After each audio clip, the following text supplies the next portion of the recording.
Jail থেকে ছাড়া পাওয়া মাত্রই এবার আয়ুষের উপরে চরম ক্ষুব্ধ হয়ে আয়ুষের উপর থেকে প্রতিশোধ নেওয়ার জন্য এক নোংরা চক্রান্ত করলো দেবলীনা। হ্যাঁ বন্ধুরা, ভিডিও তো লাইক দিয়ে দেখতে থাকুন। পুলিশের হাতে গ্রেফতার হওয়ার পর যখন কিনা অবশেষে দেবলীনার বাবা জয়িতা এবং দেবলীনাকে হাজত থেকে বার করানোর ব্যবস্থা করে, ওদেরকে জামিনে বের করে আনে, ঠিক তার পর মুহূর্তে জয়িতা স্বামী জয়িতাকে বলতে থাকে যে দেখো জয়িতা, এখনও সময় আছে, শুধরে যাও, কারণ ওরা গাঙ্গুলি, তুমি ভুলে যেও না যে ওদের সঙ্গে কিন্তু আমাদের পেরে ওঠা মুশকিল। এবং তার থেকেও বড় কথা, সত্যি তো তুমি তো ওদের সর্বনাশ করার জন্য তোমার মেয়েকে ও বাড়িতে দিতে চেয়েছিলে।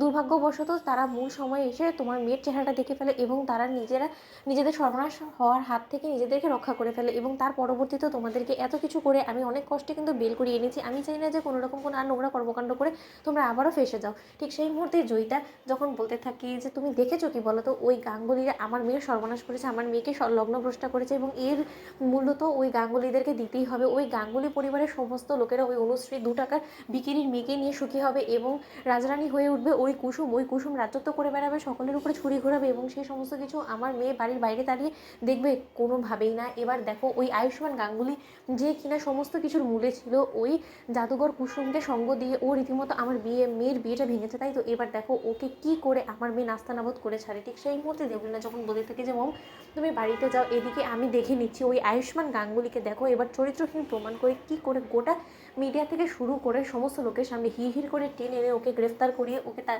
কাঠগড়ায় দাঁড় করিয়ে আমি রীতিমতো শাস্তির ব্যবস্থা করি। এবং ওর এবার বিজনেসে কি করে ধস নামে তুমি শুধু সেটাই দেখো। খুব বেশি গর্ব হয়ে অহংকার ওই ইন্দ্রাণী গাঙ্গুলির, তাই না? এবার আমার মূলত টার্গেট ঈশান নয়, বরঞ্চ এই আয়ুষ্মান গাঙ্গুলিকে ওর সিইওর পদ থেকে নামিয়ে আমি ওর জায়গাটা দখল করব, এবং তার পরবর্তীতে ওই ইন্দ্রাণী গাঙ্গুলিকে আমি নাকে দড়ি দিয়ে আমার আগে পিছিয়ে ঘোরাবো, এবং কোনোভাবেই ইন্দ্রাণী গাঙ্গুলি আমার কাছ থেকে তার ছেলেকে মুক্তি করাতে পারবে না। তার পরবর্তীতে আমি ইন্দ্রাণী গাঙ্গুলির কাছে একটা ডিল ছুড়ে দিব, এবং সেটা হবে এগুলোকে হয় ইন্দ্রাণী গাঙ্গুলি নিজের সম্পত্তি স্থাবরকে রক্ষা করবে, নয়তোবা তার ছেলেকে। এবং তার মাধ্যমে আমি গাঙ্গুলি গ্রুপ অফ কোম্পানিজ থেকে শুরু করে গাঙ্গুলি বাড়ি সমস্ত কিছু ইন্দ্রাণীর কাছ থেকে ছিনিয়ে নেব। তখন আমি দেখবো যে ইন্দ্রাণীর কাছে আর কি উপায় থাকে, এবং সেই জাদুঘর কুসুম কী করে এবার ওর ছোটো সাহেবকে ও রক্ষা করে। তখন আর ওই জাদুঘরও কোনো কিছু করতে পারবে না মম। এবং আই ইনশিওর ইউ দ্যাট আমি এর প্রতিশোধ নিয়েই ছাড়বো। ঠিক সেই মুহূর্তে যখন কিনা দেবলীনা বাবা বলতে থাকে যে দেখো দেবলীনা, বাড়াবাড়ি করো না, বাড়াবাড়ি করতে গিয়ে তুমি কিন্তু কোনোভাবেই কোনো দিনে এখনও পর্যন্ত কুসুমের সঙ্গে পেরে ওঠোনি, এবং এই যাত্রাটা তুমি যদি ফেল করো তাহলে কিন্তু সমস্ত কিছু তুমি হারিয়ে বসবে, এবং সেই যাত্রায় কিন্তু